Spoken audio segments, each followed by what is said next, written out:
What's up, everybody? Welcome back to another episode of All You Can Eat Warriors. And you know that means All You Can Eat Warriors. We have got a very special guest on tonight. Obviously, no Laban, no beautiful Laban on tonight. But if you guys cannot see the man next to you, you might be blind. And if you don't know who it is, you might be living under a rock. So I do preface, if you don't know what's going on, guys, move out of that rock. Sammy Huitt, the voice of the Warriors. Brother, how you feeling, bro? How's things? Oh, I'm good, man. The beautiful Laban, bro. What does that make me? What does that make me? The gorgeous Sammy. That's what it makes you, brother. There you go. Okay, I can take that. How you feeling, bro? How's things on your end, bro? Obviously, Sports Nation absolutely killing it. How's things on your end, bro? Yeah, good, man. Didn't get to Magic Round this year, unfortunately. So I was sipping on the waters instead of the beers, but still loved it. Parked up for most of the weekend and caught pretty much every game. So yeah, such an awesome occasion. Like anyone who's been over will know that it's bucket list stuff for a rugby league fan. So yeah, gutted not to be there, but still frothing it nevertheless. 100%, bro. 100%. So, guys, we will be running through our thoughts overall the Magic Round weekend and how the Warriors did. Also, we'll be touching on Sammy's thoughts on the Magic Round weekend in general and whether it can be moved into different places. We'll touch on that a little bit later on as well. Go for the team list predictions. So, you'll be waiting on that for a little bit before we start talking about Ali, Leotar, Rocco Berry and stuff. So, guys, please wait patiently and then we'll end it off with a couple of our thoughts for the Dragons game coming up and celebrating the Harold Matts beautiful win, which is great to see. But first of all, my bro, seeing the chat going absolutely incredible here. You got Stunning Sammy here from Joshua Hill. That's what we're going to be calling you, brother. Stunning Sammy. But before we jump in as well, too, guys, thank you so much to our new members here. Brendan, a new member, thank you so much, my bro. And Ted Clark, thank you so much, guys. Guys, again, if you enjoy the content, please make sure you like and subscribe down below. And if you want to become a member, please do so. Down below, there is a link if you want to do that. No pressure. Like and subscribe is good enough for us down over here on Wise Up TV. But first of all, bro, you've been to Magic Round before, right? You know the vibe, you know what it's like going on there, but we'll touch on the performance that's happened on the field and then what you saw maybe after the game through the cameras, through the scenes of that Warriors fan section. Guys, you probably noticed that my voice is not 100% tonight. I was in depth in that Warriors fan section, how crazy it was. But your thoughts on Magic Round this whole week, bro, and how the Warriors did on the field and off the field, my bro? Yeah, well, I'm very jealous. Like I said before, didn't get over this year, but what a vibe! And look, it just gets better every year, Magic Round. More fans, more like sort of celebration, more of a party atmosphere. I mean, the Warriors fans look like the best ones there as well. You know that better than me, 100%. But yeah, it's just such a cool vibe. For those people, I guess who haven't been over, obviously you got Suncorp's an amazing venue. I think it's one of the sort of best venues I've ever been to. Caxton Street, just up the road, with all the bars and the restaurants, the pubs, everyone's there, having a good time. Some of them aren't even sort of there to go to the stadium. They're just there to join in the fun. So that creates a really cool mood, pre-game, and then obviously you sort of get to the stadium and it's packed out and everyone's in different jerseys and, there's drums and music and DJs and, for I guess Kiwis who might be familiar with the Wellington Sevens when that was on, I can imagine a very, very similar sort of vibe over at Magic Round. So, yeah, I love the occasion. I think it's such an awesome idea the NRL do. I think I saw something like 160,000 fans over the 3 days. So, basically 50,000 a day, which is incredible. And yeah, man, what a result! Like last year and this year, I think like Magic Round starting to become our thing. that's our little niche. It's slowly turning our Suncorp record around a little bit. Seeing that Suncorp record going in wasn't that great. And like to be fair, every Warriors game that I've gone to Suncorp, I've come out with a victory and been smiling and been very happy to go to, other than probably one, that's the Dolphins game of last year. But I've been to a couple of them. We usually come out with a victory, but then to find out our record over there is not that great at Suncorp Stadium, versing all the old school Broncos teams that used to dominate back in the early 2000s and stuff probably didn't help. But overall, the whole round in general is just incredible for bringing fans all together. And I feel like there's probably no better place, in rugby league, weekends than being a New Zealand Warriors fan fan at Magic Ground. Again, I haven't been over to New Zealand. I'm planning to go to Mount Smart this year to catch my first ever game over in New Zealand. But just being at Magic Ground, just seeing all wearing my Warriors jersey, you feel like a part of the family, bro. Honestly, any Warriors fan comes up, and I have mates that are like Doggies fans. I got mates that are Titans fans. I got mates that are like Broncos fans, and they'll be walking through, and there's not too much of there's probably the Doggies every so often, but I pretty much, whenever you're walking down with the Warriors jersey, bro, you're getting hugs, you're getting high fives, you're getting up the wahs. It's like, honestly, it just feels like this massive family, this massive gathering. The Lord Alfred Hotel just going absolutely mental at the corner of Caxton. You would have seen that last time you were there, bro. They were out in numbers again this time, and I completely agree with you, bro. Our fan base is probably, for me, the best fan base we got in the NRL right now. And as it just showed over the Magic Round weekend, bro, we honestly cheered those boys home, and bro, lost all my voice, man. It was absolutely amazing, bro. Absolutely amazing. That's what it's all about. And, it's sort of funny because you think about a regular game, team v team, and you're wearing your Warriors gear and someone might be wearing the Broncos gear. And in a way, you're, enemies for that particular day or that afternoon. But because you have all the teams there, the team that you're not playing, you're mixing with all these other people that are there to watch their team, and it's not your team playing them that weekend. So you're there's a bit more camaraderie than perhaps there would be for just a 1v1. So I love that element of it as well. To your point, I love the array of jerseys. Like I remember just last year, like old school Raiders jerseys, old school Doggies jerseys. There's stories behind each one, and it's people come up to you and where'd you get that from, and who's that? And my dad gave it to me when I was 5. So all these cool stories that come out of it as well. And you realize that rugby league is a really fun community, and it's awesome. I think the same thing with Vegas. When you're a Warriors fan in a different city with other Warriors fans, there's something sort of special about that. You're sort of, you're with your core group, as opposed to Mount Smart, where there's sort of 26,000 of you, and you've just sort of all come to just this one night. So it's a lot of fun. Man, like I said, I'm very jealous. Right, it's unreal. It's unreal. So I just want to touch on your sort of thoughts, because I'm hearing a lot of talk on, it always happens after Magic Round is obviously Brisbane, for me, I believe, growing up in Brisbane and stuff, so I got a little bit of bias, right? But I believe it's the perfect spot for Magic Round. The Caxton Street, the whole setup, the way it just goes with Brisbane at the moment, I feel like it's just it's perfect. It's like a perfect partnership. But I'm hearing a lot of rumors of people when they bring up this conversation, they always bring up, let's move it to Perth, right? For, to build a game in Perth, right? I've heard, move it to Melbourne at Marvel Stadium, see if they can work out something like that. I've heard, obviously just move it to Sydney and, get that sort of base, North Queensland. But the one I don't usually hear, the only time I ever heard it was actually on, on Sports Nation over in New Zealand, and being New Zealand. But, would it work in New Zealand? Would you think that it would work in New Zealand? Is Mount Smart set up for anything like that? Or is any stadium over there set up very similar to what we have at Suncorp Stadium? Obviously, as I said, I haven't been over to New Zealand to check out all your stadiums over there and see what's close, like the bars and stuff like that. I know the Warriors got a full-time bar, but I'm not sure how close that is to Mount Smart and that. But would a Magic Round work in New Zealand as good as what it works in Brisbane? And would you take it away from Brisbane maybe for a year or not? What's your thoughts around that whole situation? Yeah, it's a good talking point. I will just pop the bubble straight away and say it absolutely will not work in New Zealand. As much as I would love it to be here, and I think it would be awesome, and we'd embrace it in terms of we'd pack out the stadium. The number one thing that just will not work is the broadcast times.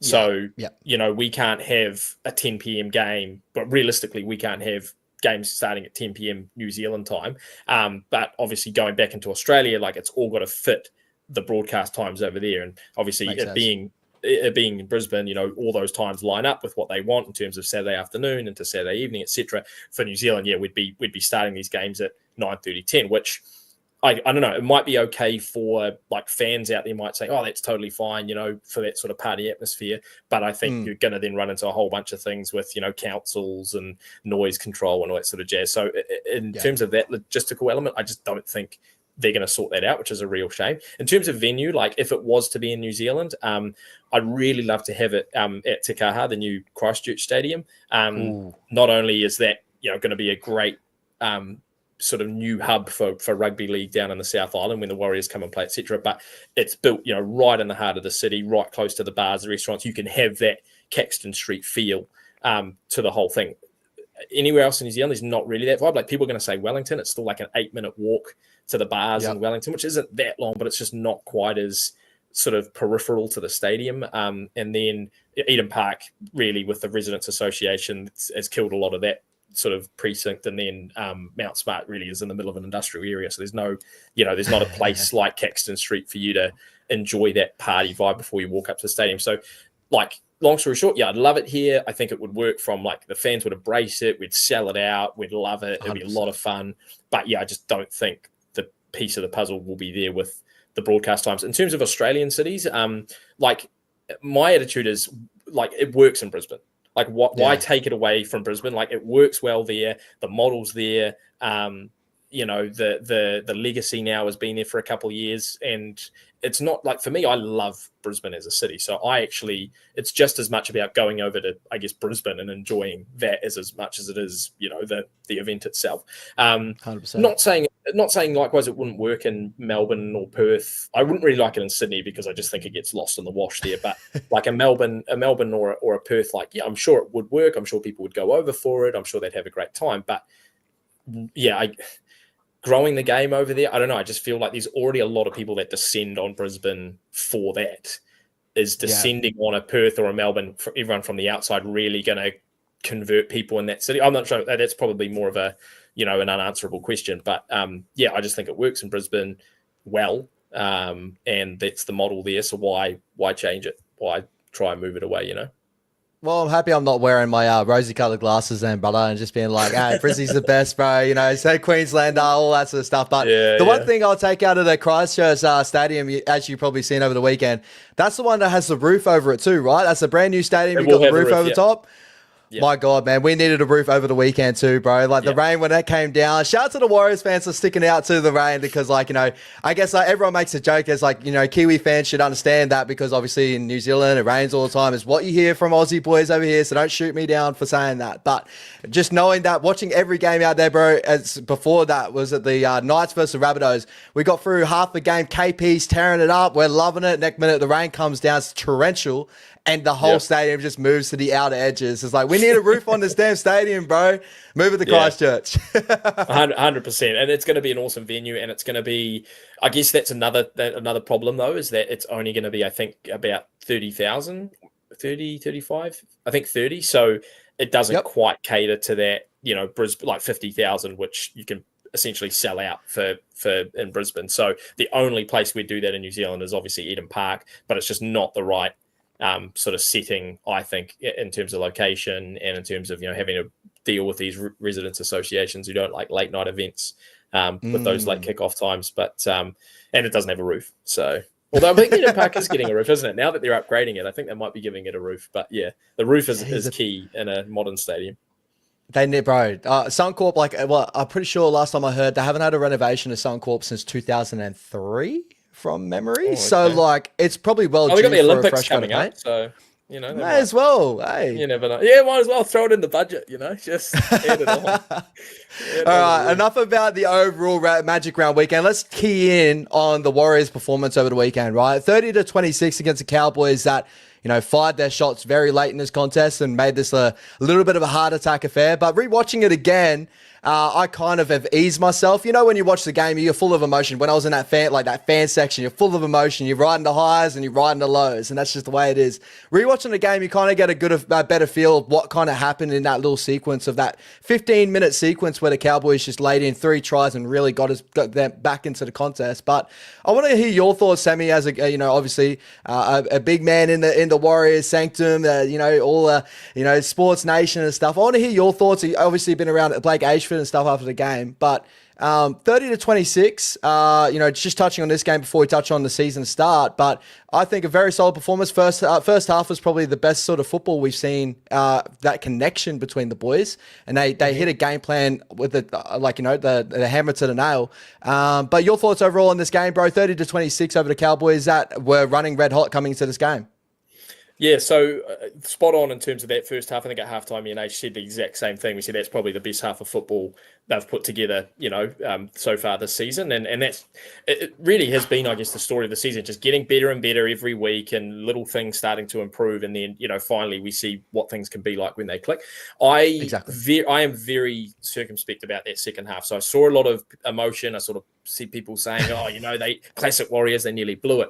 I'll pick up on a couple of things in that. Firstly, obviously Rocco going off, completely disjointed, the forward rotation, but also that edge, like Lecker at one point went to the right, then he went back to the left. Murata then sort of hopped out there for a bit. And then, not to mention, I guess, Tane. And I mean, that left edge for the Cowboys, despite where they sit on the ladder, is one of the best edges in the comp. Jeremiah Nanai, Tommy Dead, and Scotty Drinkwater lurking, and Murray Taulagi. I mean, and Jackson Purdue, who's turned into a bit of a sort of superstar for them. So a very, very lethal edge that just kept going at the Warriors pretty much that whole game. But just in that second half, when the defensive structure collapsed a little bit, they just found a little bit more easy. So in a way, I look at that and go, yep, they sort of turned on the Jets and started firing. And the Cowboys are a momentum team, right? As soon as they get their heels up, like Brisbane, they go for it. And you see actually with Brisbane against Penrith, it goes the other way. As soon as they get put in a hole, it's like they almost give up. They go into their shell. Guys that are great players, Adam Reynolds, Ben Hunt, etc., become sort of nobodies, and everything gets a bit overwhelming.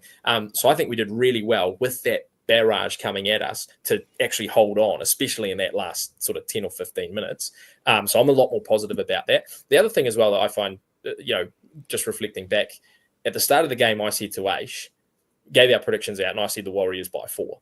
So I knew, everyone knew it was going to be a tight game. I mean, people said 100%. It was going to be the game of the weekend. The bookies, had it similar as well. So, whether or not you're going against a quality side, knowing that a win's a win, no matter whether it's 4 points or 20 points, it doesn't matter if you're the team that comes back, if they're the team that comes back, if it's back and forth the whole game, whatever. At the end of the day, it was a close game against a good team that we closed out and we won. And people saying we nearly blew it. Well, we didn't blow it. If we did blow it, we'd be having a different conversation. We'd be talking 100%. About, how they faltered in the second half. But they held it together when a team was red hot and firing at them. When their attack was running hot, we had defensive, shifts and moves and forward rotations going out of whack, and we held on. So that to me is a massive positive. I think it's a huge win. I think it's it sort of reminds me of that Sharks win, with Shawnee kicking the goal 2 years ago, where it's quite sort of season defining, you were just on the edge here of, is this team a top 4 team? Are they imposters a little bit? Well, I think it sort of proves that they're on this, the other side of the ledger now. They're more of a team that will challenge. That's, I guess, the positive to take away from it all. So. Yeah, I'll add a little bit of context to that as well. So, running hot in that first half, we scored all our five tries in that first half. Absolutely incredible. When I rewatched the game, going into the second half, you just completely, sometimes you just blank out, right? When you're in the madness of watching it live, and you kind of forget the moments that you end up having to start that first half. And when rewatching it, the Warriors actually didn't come out flat in that first half. They actually started fairly well. We end up causing a couple of errors out of Murray Taulagi in that, a couple of really nice turnovers. And then Rocco obviously went down with his injury. I'm pretty sure there was a 7-tackle set that was given away that Murray Taulagi had his leg up in the air. That didn't get given our way. The boys had calling for a challenge. It didn't end up going through. And the Cowboys started to find their momentum off the back of that, right? Not calling referees or anything like that. That's just what happened in the game. Looking at the tries that they did score to get themselves back into the game, the kick to the corner of Robert Derby. Robert Derby's got a bit of speed. Gossie maybe felt himself caught lacking a little bit there. But, it was an early kick. Beautiful kick, Jake Clifford. That ball can bounce different ways. Derby goes over in the corner. Now we're going to the point of, that's where, as you said, you had Lecker probably defend out in that edge that I noticed, first of all, Murata, and then ended up being Catewell. And we know Catewell, defensively, he's done really well at that edge before. We've seen it with the Broncos game, a lot of great cover tackles. He does really well on that edge. That Murray Taulagi try, the shape that the defensive shape and the shape that they ran, we defended that fairly well to where we had our cover support out the back of that. And Kurt Capewell got a real decent piece on Murray Taulagi there for the tackle into the corner. Very similar to how Luke Metcalf nearly got the piece of Murray Taulagi when he ended up getting a try saver. Murray Taulagi's brilliance, bro. To legit do an absolute, a plank to stay in. Incredible, bro. Incredible. Yeah. And then the last, that's when the momentum started to roll, and it felt like, there was a couple of errors the Warriors had in there. I think CNK dropped the ball, and then we had the last try for the Cowboys before that, where, we were defending that set really well. I thought the shape that they were throwing, we started to defend it really, really well. And then there was a kick that got put in that was a little bit of a nothing kick that Tane kind of picked up a little bit of pressure and unfortunately coughed these lollies due to a really nice shot from Jackson Purdue. And that's a forced error from our end, right? So if you actually think of it in context, they've had 2 tries here off of kicks, one due to a little bit of an error from our back end and 1 try due to a beautiful shape that we nearly defended in that area as well. So that could have gone 50-50 2 different ways in that contest. Obviously, if, Katewell put Murray Taulagi out in that period, maybe this is a different talking point. Maybe the Warriors get down the opposite end of the field and start, working on things and push this out to a better margin. But I feel like the boys, as I said, the scoring finished there at the 62nd minute.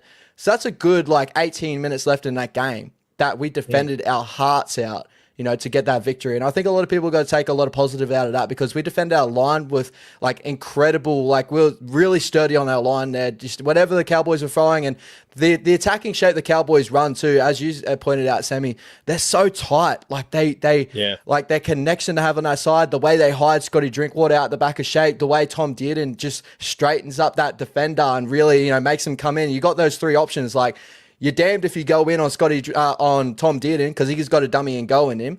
He goes short to Jeremiah Nenai. He's going through that gap. You go out the back, the Scotty Drinkwater, and he's got options out the back of him, bro. Honestly, it's a pick your poison sort of attack sort of defensively. You got to figure that out. And I thought the boys did really well at the end there. And a guy I wanted to point out too, Sam Healey making his debut into this game in a key moment in this game as well. Yeah. Your thoughts on his performance, bro? I've watched a lot of him in Cup. I'm sure you have as well. A very talented young kid. But, other than that hospital ball he put on to Aaron Clark, he really found himself into the contest early and almost pulled away with a massive try saver. Very similar, moments these young kids have. Lecker, first game for us, Bulldogs, almost getting a try winning, game there. And then we had, obviously Sam Healey almost, pulling off that moment. Your thoughts on his debut there and the future maybe of Sam Healey coming up? Yeah, I super excited when, sort of found out that it was going to happen, and me and Ace just sort of talked about it all in the pre-game, and because obviously we tend to arrive at Mount Smart quite early for getting prepped for commentary stuff, so we obviously see the Cup games and see Sam playing there and how exciting he is. So yeah, real pumped to see him come on, and it was pretty obvious that we'd be starting to move to having a specialist like hooker on the bench because Wade's not going to play 80 minutes now. That sort of, he's done that dash, I think, through the first 7 or 8 weeks. We were carrying 4 forwards. Now we're sort of going to carry 3 in a hooker or, maybe they'll carry some sort of utility that slots into that hooker role. But we said during the game, I said it before the game, I said, how do they use Sam Healey? And it was, pretty obvious how they're going to use him. As the game went on, it was the question is, when's he going to come on? How long is he going to play for, etc. Then the Rocco injury happened. Yeah. And Ace brought it up straight away and said, this is going to be interesting now because if Sam Healey was a guy who had played in the NRL for years and years and years, as a coach, you'd be okay with it because, you'd know that you can shift things around and, they can play a role. But you're now giving a debut in first grade to a guy who's probably going to be playing out of position, because of the shifting around. And that's a big call to make, right? With Webby, and massive for Sam Healey and not only that, so you throw that in there. Not only that, you are now coming on against a team that's just scored 3 tries and is hot on your heels. You're trying to close out a game, and this is what Ace said. He said the pressure on the guy, whether he was coming in to orchestrate a comeback if the Warriors were down, say they made their kicks and maybe they scored 1 more, we're down by 4 points. So he's either coming on to orchestrate a comeback or he's coming on to hold on for dear life. Either way, an enormous, bit of pressure to be placed on a guy who's never played in first grade before. He's playing his NRL debut, at Magic Round. So I just thought he handled that so well. You mentioned, a bit of probably early nerves and with the hospital pass, but from there, the confidence of the guy and, I guess it's even sounding like a cliche now, but what Webby and I guess, sort of Cappy through development of pathways, what they've achieved as a club now is remarkable. And the fact that we can bring these guys through and they don't look out of place. These guys can come in and play one game. And, if Sam Healey went back to Cup for a couple of weeks, he'd be totally fine coming straight back in when he's needed to, when he needs to. These guys aren't deer in the headlights, fish out of water. They don't belong here. They've been developed and pulled through a pathway so precisely that now they're hitting first grade at the exact right time. And I just think, I think Sam is an unbelievable player. Like he excites me so much. Like all of them excite me so much. Like Becker and Dimitrik and Ali. Like I said this at the start of the season. I honestly didn't care if we missed the top 8 or not this year because I was that excited about just seeing the young guys. And every time there's a new debut, it just gets me really fired up. So, he is going to be the future number 9. And for now, he is, to me, the ultimate replacement for Wade, for whether it's 15 minutes or 20 minutes or whatever. Just the perfect guy to come on and do that job. He's a bigger body, but he's fast. He's got a good pass on him. He's got a great run, and pretty good football skills as well. If you just manage to bounce that ball, then bro, and honestly, the whole fan base is going up, bro. And I kind of saw the ball touch the line before that, but to see the athleticism of him, like 6'1", bro, hooker. Like I got told when I was coming through my junior grades, as soon as I got my growth spurt, I moved out of hooker. They put me out to the center wings and stuff. They're like, "You're too big for hooker, bro. You can't get that. Like too tall for hooker, right? Not too big. I was never too big, but too big for hooker. You move out." But this kid, he just shows and not just off the back. He obviously pointed out passing skills. He's got his running skills. Like everyone that knows that cup, they know he's got that running game on point. But his defensive skills, bro, like in that last closing effort, there was a couple of beautiful shots he pulled off right under the ball, hit it right at the perfect point. He's a big body in the middle, defends really well. And we're just, as you said before, Webby's sort of bringing these young kids in and they're not really looking at a place to where they're developing into to right at that point of where they're jumping in and you can't the old days of Warriors, when we'd give a debut to a rookie, it'd be rocks or diamonds. You never know what you 100%. Can really get out of these kids. 100%. But I feel like this is the first sort of time, this period under Webby, I feel like every debut I've just been like, yeah, great. I get to see a new kid. I get to see what he's got. Like MGT when he debuted, incredible. Laban when he debuted, incredible. Zion when he debuted when he was with us, incredible. Everyone was calling for him for being the starting front rower that year too.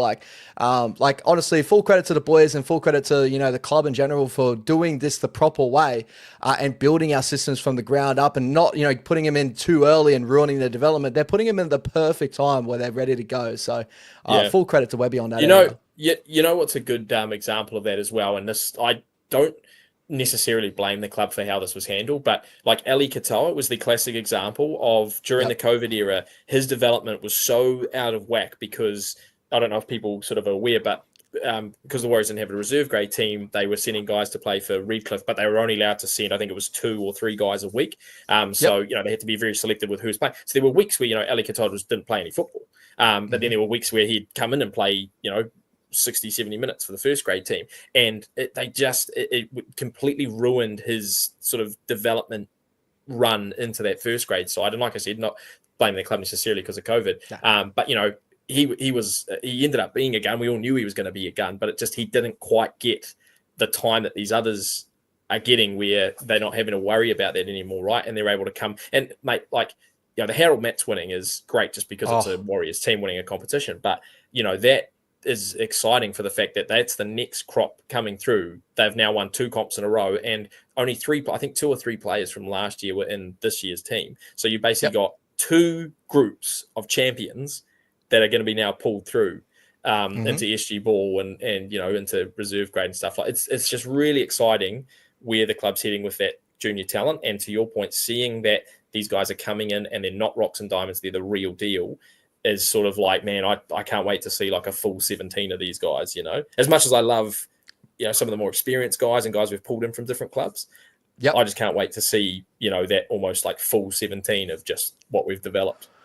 I'm right there with you, bro. I'm right there with you. And another guy to even add to that point with Ali Katoa, right? We saw a guy over the weekend, someone that everyone had really high hopes for, Viliami Valia, and see where his kind of development has gone. He's kind of been stunted in that area as well, where he's not really touched the heights that we all kind of hoped he was when he was in a Warriors jersey, going to the Cowboys. Todd Payton, obviously being an ex-Warriors coach, bringing him over with him. I thought over the weekend, we really attacked his deficiencies over the weekend fairly well. We knew what was going on in that situation. Sean Johnson, if you haven't gone seen it, Shawnee does an amazing breakdown on his podcast, the Play On podcast. The breakdown of how they knew the deficiencies in that area and attacked it. But it kind of actually just adds on to your point. Villy's a guy that came over from rugby union, I'm pretty sure. We pinched him from rugby union, very similar to Ali Katoa. He only had limited time in rugby league, and we wanted to make him into this strike center, out of nowhere. We're pushing for him to be in that center spot instead of allowing him to develop over time. And we've finally come to a point where you know, we're getting these guys in that have been developed from the ground up. Lek Alasima, I think he played rugby back in his like school days, and then he got into, you know, a obviously rugby league system. He's come through the grade fairly quickly, and look at how he's playing at the moment, bro. Like, I think he was one of the impressive ones over the weekend, playing a full 80 minutes. And it wasn't like Lek Alasima of the Broncos game, right, where it's just this massive explosion of power, scoring tries, but it was just consistent work. Like, you know, every run was just damaging. You know, he had that one little poor offload in that game that I kind of was like, oh, Leka. But then off the back of that, bro, he took the next run. He was like, I'm gonna make up for that. Yeah. Like, we got some special kids coming through, bro. And I feel like the future of the club's in really good hands at the moment. I think Fish and Barney are really carrying that into the next future too, which I absolutely love. Yeah, and I think Webby said, I think it was last week, he was talking about Barney's development as a captain, you know, like where he used to just be a guy that tried to lead by example. Now he's talking, you know, and now he's mentoring in a way the younger guys. And I think that's awesome as an evolution of a player. And he probably knows he needs to do that because Fish isn't going to be that guy. So, you know, yeah, the perfect balance of experience, you know, helping to bring these youngsters through. And how many young back rowers could play 80 minutes? Like how many 19-year-old back rowers could play 80 minutes? Like I was actually just in shock. Like I think it was in the Christchurch game. I saw Jacob Laban. He played sort of an extended period at one point and he was absolutely gassed. And that's more what you're used to, you know, with with young back rower. But like this guy playing 80 minutes and to your point, just being consistent it was wild. But he is just such a talent. And, you know, him paired with Dimitrik and Jacob and, you know, Tanner coming through and Aaron Clark, it's like, yeah, it's exciting. And even some of those Harold Matts boys. We'll discuss that a little bit later on anyway. But to quickly kind of put a bow at the end of this game, Sue, want to bring up a couple of names. Like, did you have a 3-2-1 of this game? Do you have any players that you kind of had man of the match in that? Who have you got as 3-2-1? Yeah, we did this after the game. So we had Lukey obviously as the 3 or like 3 points to Lukey. I just thought, you know, that coming of age game for him, the best he's probably played. And not just, and Ace mentioned this as well, not just, you know, the running game and the passing game and the deception, but a great kicking game as well on the night to, you know, get us out of trouble and put them in, you know, start them in tougher positions. So, Lukey with the 3. I think we gave the 2, funnily enough, I think we gave it to Kurt Capewell. And it sounds sort of funny, but like just some of the tackles, you know, some of the big moments of the game, he was there. And obviously, you know, he did some good runs with the ball too and set up the try with Lukey. So I think we gave it to Kurt. And then I think the number 1 was just like, put him there every single week, Aaron Clark. You know, you think he ran for like 180 meters and, you know, played 70 odd minutes and made 38 tackles with no misses. So, you know, I mean, that guy's just been an absolute revelation. Yeah. And it's crazy. Like, I love that because there's 2 of those names that I really did want to bring up overall. And one of them, I'll touch on, not one of them, Kurt Capewell. I love that one there too, because watching it at the game, bro, it looked like he brought his steel shoulders. Like I know he missed 10 tackles statistically in that game.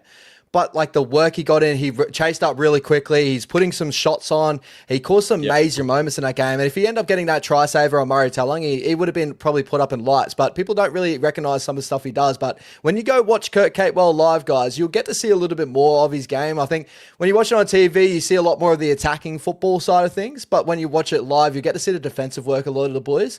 And Kurt Capewell's everywhere, bro. He can find himself on the right edge, left edge, in the middle, wherever you need to put him. And he honestly was shotting blokes left, right, and center. Every time that he put a hit on, I was turning to my bro. I was like, that's Kurt Capewell. And he goes, bro, he hasn't looked he's looking better than what he was at the Broncos. I was like, well, Warriors fans didn't want him at one point there, but like he's been incredible. Like he's been really, really good. But the 2 names I did want to touch on, first of all, I'll touch on Aaron Clark being your 1-pointer there. But, you know, this season in general, this will kind of, you know, move on to your opinions at the start of the season and that. But this season, bro, he has been such a find, like such a buy.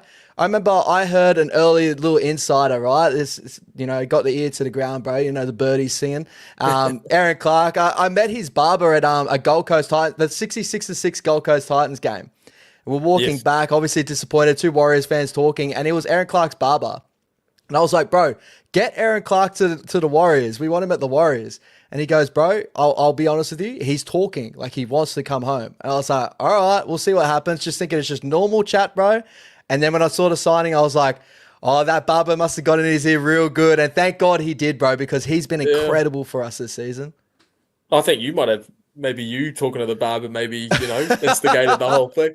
Oh, mate, yeah, just incredible. And, he's a guy who, I think the only reason you haven't seen that side of Aaron Clark is simply through opportunity. It's not like, he was a terrible player at another club and he's sort of he's become a good player. Like, it was just opportunity. And we had him on running it straight last week or the week before. I think it was last week, actually. And, he talked about Isaac. We said, who's someone who's really inspired you or someone that you've sort of learned a lot of. And I think he was talking about Isaac Liu, and he said, I learned so much off him, but I could never put it into practice because I wasn't getting the opportunities, and I just had so much growth and learning that I did. And he said, now that I'm able to do it, it's working, I'm getting the fruits of all that hard work that I put in. And so, to me, it's just a total opportunity thing. Once he was given a chance, and he's talked about, repaying Webby and repaying the faith and that sort of thing. But, he's just got some aspects of his game that are super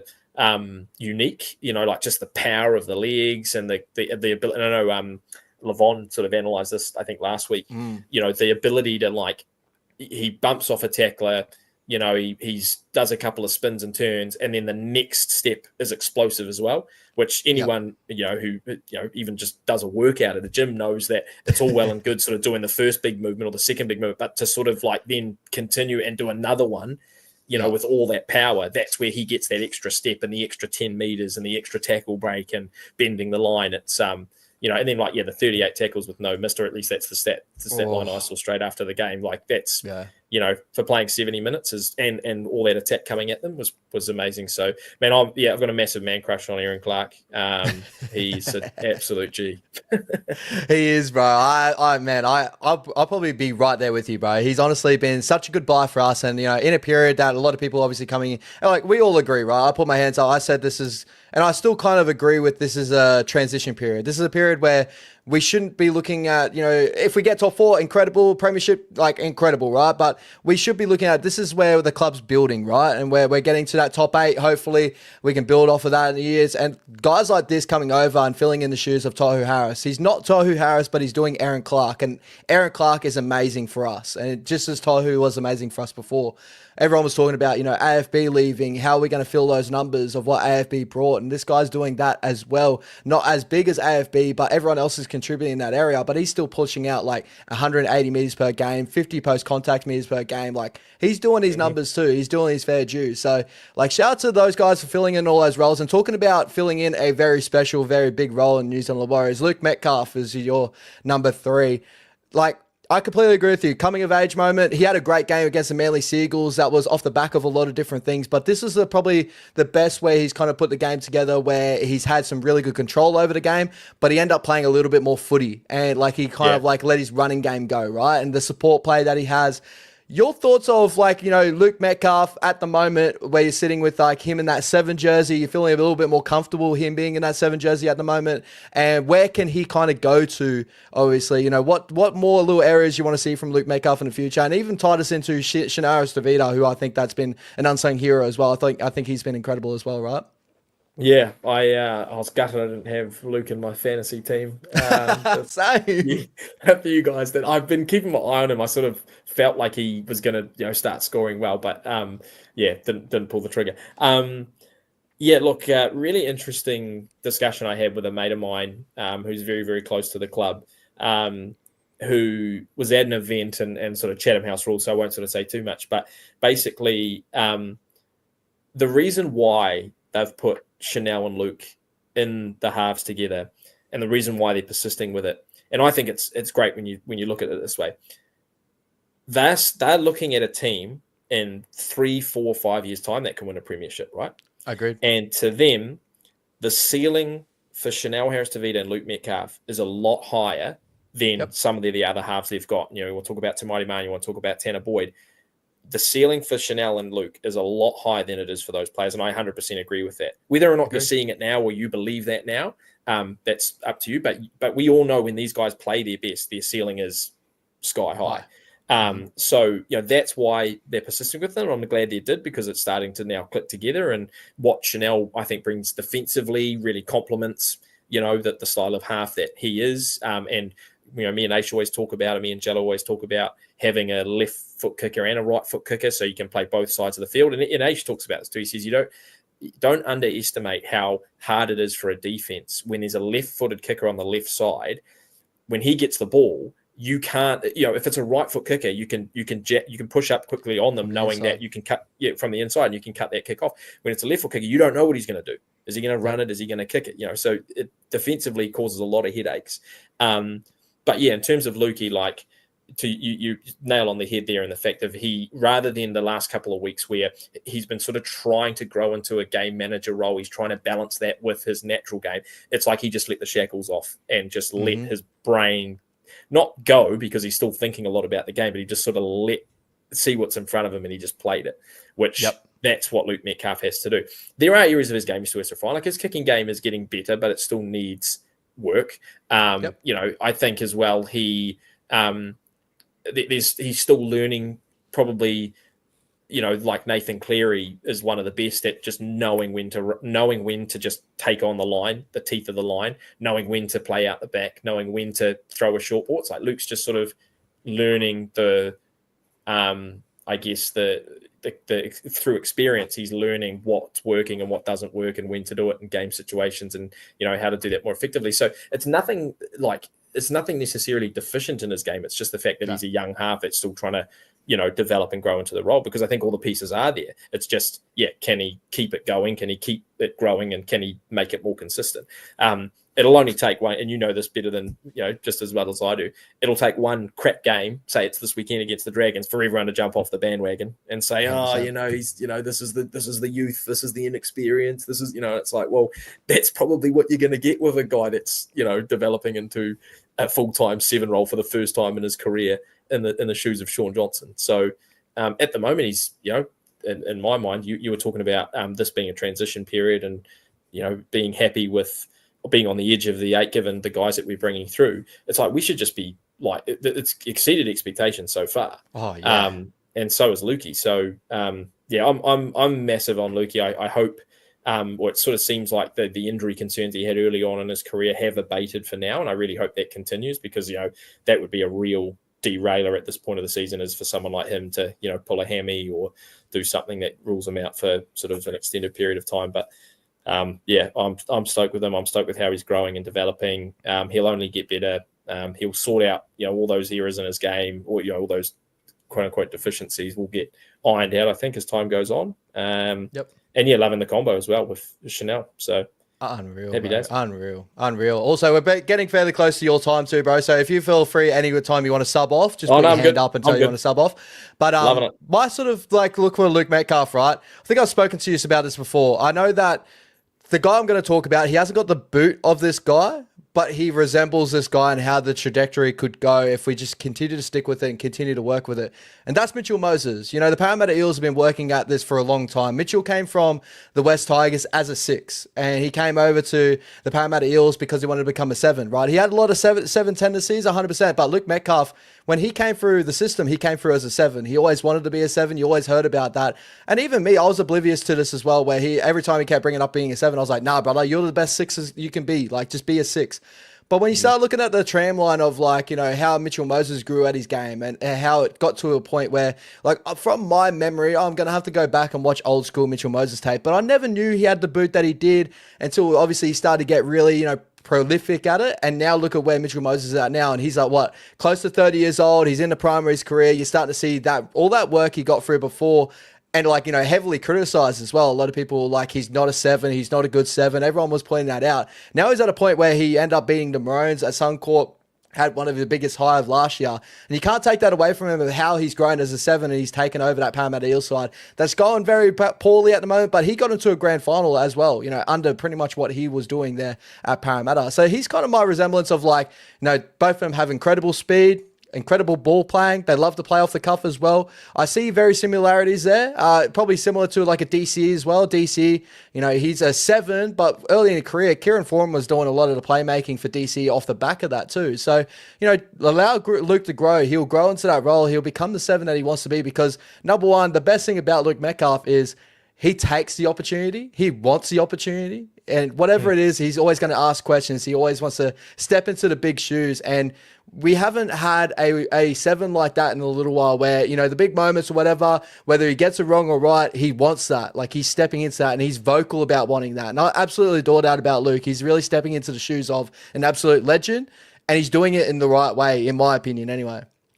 Yeah, no, mate, that was a fantastic analysis and very similar to Mitch Moses. And just on the confidence part, like Aish, brought up, and I know this is a bit of a concern, it was obviously the goal kicking. I think he kicks at about 60%, which, we need that to improve, but credit to him, I think he missed the first one and then he was straight back in there to take the next one. And it's like, was it last year or the year before with Chanel where, that he had missed the kick and then it ended up costing the game because just sort of confidence completely was sucked out of him.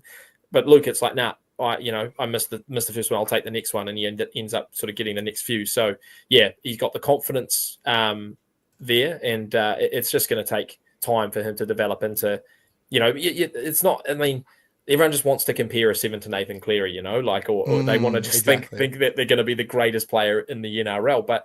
I mean, there were 7s before Nathan Cleary that won the competition. You know what I mean? Like, yes, I know they won the last 4, but there are other 7s out there. And, they don't win comps every single year, but they're damn good players. So, yeah, I think he will,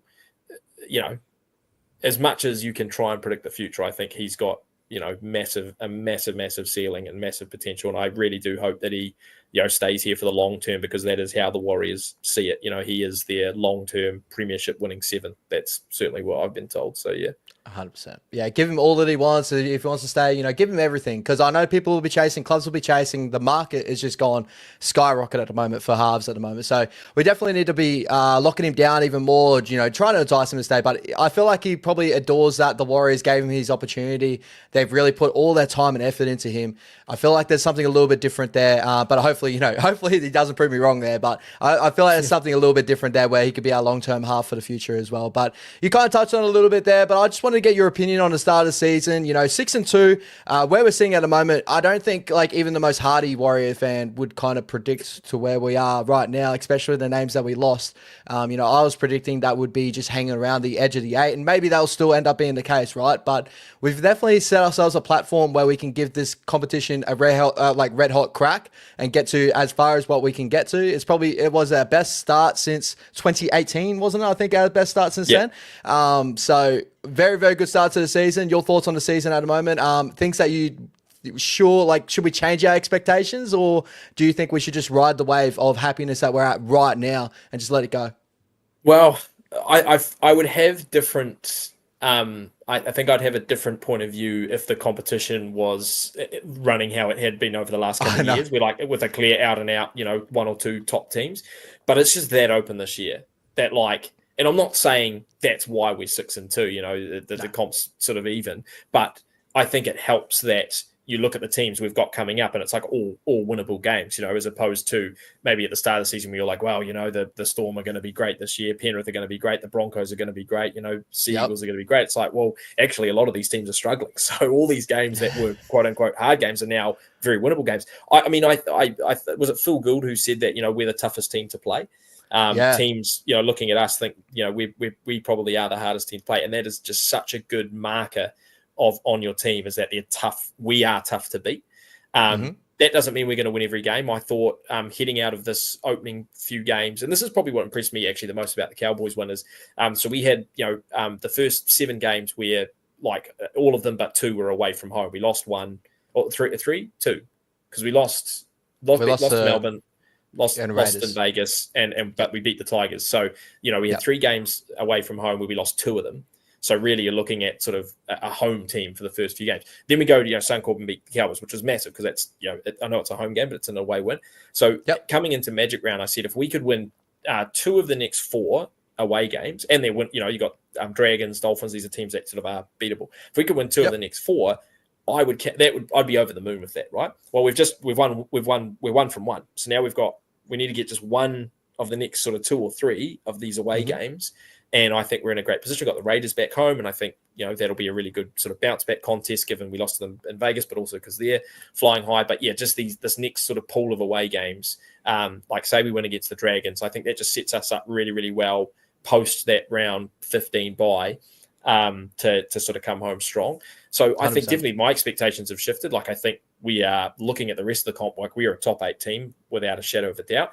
Are we a top 4 team? It's like, gee, well, if Penrith play how they did against Brisbane for the next like 8 weeks, they're in the top 4. You know what I mean? So, you know, you're thinking Melbourne, you're thinking Penrith. I think the Raiders really are a good shout, and the Bulldogs. So, you know, are we with those teams? Like, hard to say, like I said, until they go on their runs.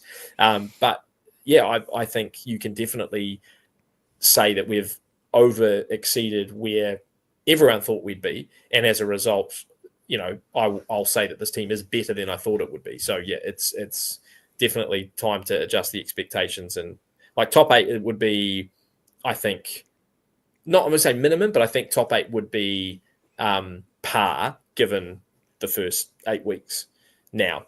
But yeah, top 4, you know, reach for the stars type thing. That's just, but yeah, honestly, man, like this is such a weird comp this year. Like tipping has been an absolute nightmare. It's been crazy, bro. And like, you know, when we started out the year, like, you know, when I did my early like predictions of where we picked up losses, I was like, Manly usually is a tough team for us to beat. So I put like, you know, Manly as a loss maybe. And you start looking at other teams like, you know, even the Roosters in moments, I know they lost a lot of people, but we usually struggle against teams like the Roosters. And then we saw Melbourne there too. And you're kind of going, and then we lose against the Raiders, and everyone was like, because everyone had Raiders as I did too. I had the Raiders at the bottom of my ladder. You know what I mean? Everyone was like, the Raiders aren't going to be any crash hot this year. You know, now looking at our loss to the Raiders, you're kind of looking back and going, well, like, you know, I know we were poor, but, you know, this team has been up and firing, you know, for this majority of the season. They've pipped off the Broncos, the Melbourne Storm. You know, Melbourne has always been a tough task for us. But all the other wins, what I've been really impressed with our boys is, as a Warriors fan, you always get that real uneasiness in games of like, you know, Newcastle Knights coming in off of, you know, I think they were 0-4 in that period there. Obviously, they picked up the early 2 wins, but I think they're on a 4-game losing streak. Their attack looked absolutely dreadful coming into our game. And as a Warriors fan, you know, from history, you always kind of go like, all right, this is a team like last year, the Titans coming in 0-7. This is a team that's like, they're dangerous. We know they're dangerous, but like, are they going to bounce on us? And we don't allow that to happen just yet, you know? And then going into the Cowboys game, you know, you're going, you know, Cowboys are going for 5-0. Like, they're red hot. They're incredible. But the boys are stepping up to all these little tasks that you kind of like, you know, even the teams that we should be beating, we are beating.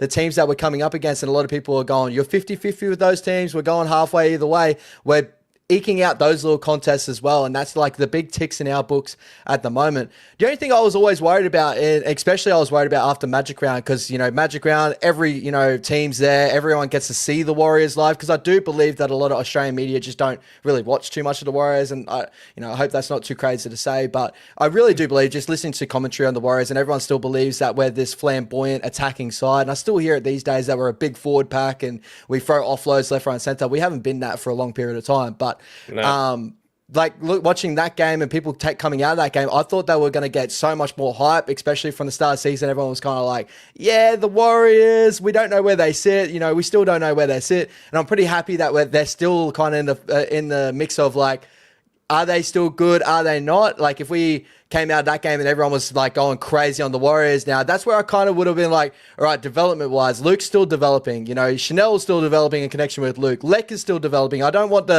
these guys are premiership threat tag right now. And I'm kind of happy that's sort of the way. But the expectation for me, as I said to you, like, you know, I feel like we're an 8 team. Like, we're sitting on the 8. We're going to fight hard between the middle of the pack. And I believe we were the better team out of the middle of the pack, just statistically of years have passed and Webby type teams coming into the competition. But I'm starting to ride the wave now. I'm starting to really be confident and be like, hey, like, just allow the boys to play football. They'll land where they land. But more than likely, bro, if they land at a top 4, I'm like cheering. Absolutely incredible. I'm a Warriors fan, right? I'm going to ride the highs of the high. The low this year, I'm going to be like, hey, listen, we set a really good base. We know the potential of the side, and we know we can get back to that if we continue to work. So I love that the boys have really set this expectation or this baseline that we can continue to build off of, especially without Fisher Harris, RTS, Dallin Watini-Zelezniak over the weekend. No Ali Leotar over the weekend. Rocco Berry falled out in that game too. Like, we are pulling out wins with a lot of key, you know, members of our side that a lot of people would say, if you pull it out of our side, it's going to be a cog out of the wheel. But I think the boys are really stepping up to every test they're getting to, and I'm loving that. Yeah, like when Fish given the hype around him as a signing when he was injured, like I think a lot of people would have been like, oh, great, like here's this guy, replacement for AFB, supposed to come in and basically be the cultural leader, and he's gone down, like just our luck. But yeah, it's like almost been seamless. Like, I love Fish, but like I haven't noticed it missing. You know what I mean? I know. It's been that sort of good that and that's a sign of great depth. And I mean that goes back to the cup teams leading the competition, the Herald Mats teams when it's like the depth of talent at the club means that you're able to replace those guys. And not to forget as well, people criticizing Ed Cossey or people saying to Opiki some of his defensive reads on the weekend. Like those guys are not. Like Ed Cossey gets pulled in and out of that first grade team. Like he's got one of the hardest jobs in that club because he's just coming in and out of that team willy-nilly and just comes in expected to do a job. And sometimes it gets against some of the best teams in the competition. And then you think of Tane, it's like the guy's a fullback, and we've sort of put him on the wing and he's great and he's fantastic, don't get me wrong. But like at the end of the day, like, Dallon's played wing most of the last 10 years type thing. That we throw Tane on there for a couple of weeks and it's like, it's amazing that they've done as well as they have. So yeah, amazing depth. It bodes well for probably the back end of the season where we know injuries are going to play a big factor, post Origin. And you always say the team that stays the most fit generally wins the comp. And I think we are at the moment, like we are one of the least, in terms of like weeks of injury, I think we are one of the least effective. Hey, bro, there's a couple of comments on here asking about running it straight on YouTube. I just want to like address that because I think address it. So it's a complicated one because I moved to Breakfast Radio about a year ago to work with Scotty and Izzy on the Breakfast Show. And so when I was with Staffy in the afternoons, it was very easy. I was in the producer's booth. I just like hopped into the main studio at 2:00 and we did Running It Straight live. And obviously it was YouTube streamed live. So that was all easy. Now that I'm on Breakfast, like I'm in it sort of like 4:15, 4:30. And I can't really stay all the way through until 2:00. Like it's a massive day. It's like 14 or 15 hours. So we're now pre-recording generally the show in the morning, which just means that we can't live stream it on YouTube. We're trying to look into, can we just like record it and play it out live at 2:00? Because obviously we don't want people listening to the radio show for it to already be out, like podcasted and live on YouTube when it's supposedly playing live at 2 p.m. And that's just a radio station thing we've got to deal with. But yeah, we're trying to look into how we can satisfy the YouTube things. I know a lot of people like to consume it on there. But yeah, that's unfortunately just the reality of my situation at the moment is I'm just not able to work a 15, 16-hour Wednesday and get up the next morning. It's completely, bro, honestly. Like, I know that for a fact, guys. Like, when Sammy got me on to when it was SCNZ or, Sports Nation is now for the review, obviously, because my times obviously differ from New Zealand times, right? And we had to work, and that was all pre-recorded stuff as well. So I know exactly where Sammy's coming from. He told me earlier that he was jumping to Breakfast Radio when we were trying to sort out times of that. So, they're doing the best that they can or whatever. They're chucking it out there, and it's all amazing content. I'm loving your Breakfast Radio stuff anyway. Like, when you're jumping on, you're giving your opinions and stuff. It's always good to hear out like all your stuff. And obviously it shows how much people love your content as well. And you're jumping on to Running It Straight and all that sort of stuff too. So you're doing great work, bro. And don't ever feel like you have to, explain to other people. But, obviously it's really good. I appreciate it. You pull back the curtain a little bit so people will understand what's really going on with the Run It Straight. No, I know a lot of people do. Like, we get that quite a lot. Like, why is it on YouTube anymore? So, and I know Jello, I was away 2 weeks ago and Jello did the show and he was able to do it live and it was on YouTube. And I think everyone was like, oh, great, it's back. It's awesome. So I just wanted to we'll try and sort it out because I do know people like to consume it there and it was like a good platform for us. I mean, the thing that I miss the most about it is like the feedback. Obviously, like we used to get comments and questions and that sort of stuff, and which we can't just do when we pre-record it. But it's just the reality of where we're at the moment. But it might change in the future. Who knows? But yeah, that's just what we're dealing with at the moment. Might change if Sammy wants to do a 16 to 18 hour, essay or whatever. If they pay me. Yeah, show them the money, Christian Tuivasa-Sheck. And we may as well talk about that. We're moving over to the Dragons game, my brother, this weekend. So I was unable to get, I'm having technical difficulties, guys. So I'm able to get the team list up there for you. But if you want to go find a team list, guys, go check it out on NRL.com. If you go on Instagram, go check it out on NRL and all that, New Zealand Warriors, wherever you need to find it. But This weekend, I'll run through our team list straight away from 1 to 17. Then I'll talk about a little bit of reserves there. We got Chancellor Coxag, Dallin, Wateni, Zalesniak returns off the broken wrist. Really love to see that. Obviously, we're all very, very excited. And maybe we can talk about another guy that's in the mix. Hopefully, we'll have to wait and see how that plays out too. We got Adam Pompey and Kurt Capewell filling in the centre role. We know what a job Kurt Capewell can do, as we saw at the Broncos game. So don't be too worried there, guys. Tane Chilpiki on the wing, Shanaris Tavita, Luke Metcalf. Moving up to the front row, we got Jackson Ford, Mitch Barnett, Wade Egan, Lek Alasima. You're probably saying, where's Martin Corday? He's back on the edge there in that number 12 jersey. Number 13, we got Aaron Clark, and finishing out the bench, Sam Healey in that 14 jersey. We all love to see it. He is now established in that 14 role right there. Jacob Laban, Dimitri Vaimwanga, and also Bunty Afoa in that 17 jersey. Filling out the reserves, guys, Tamade Martin, Tanner Boyd, Tanner Stowell Smith. The guy I just kind of a little bit of nudge to, Roger Tuivasa-Sheck, sitting there in the reserves. We're going to give him all the opportunity to see if he can do so, but he may not be able to do so, guys. And Eddie Iamira Tuava sitting there in the 23rd man. But a couple of things I want to point out to you, bro. Before we get to Dallin Wateni-Zalesniak, Sam Healey sitting in that 14 jersey.